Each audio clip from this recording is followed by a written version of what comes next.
Hi, I'm Sibyl Winchester, and this is Legal in 60 Seconds, where I break down real estate legal questions and hot topics in under a minute. This week's question is why homestead status matters in a Texas real estate transaction. In Texas, homestead status is not just a tax concept.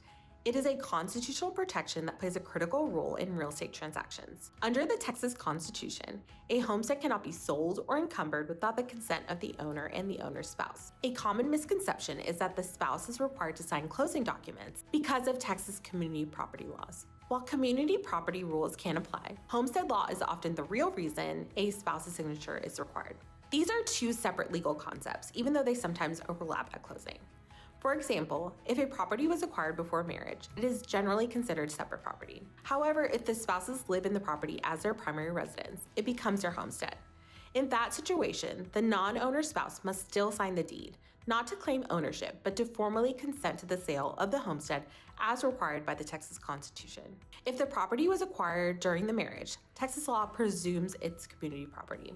In that case, both spouses must sign as owners. If they also occupy the property as their homestead, both signatures are required for that reason as well.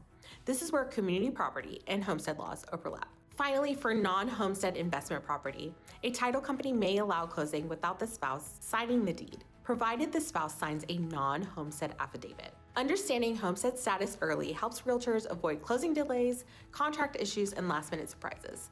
There you have it. Let us know what you like answered next.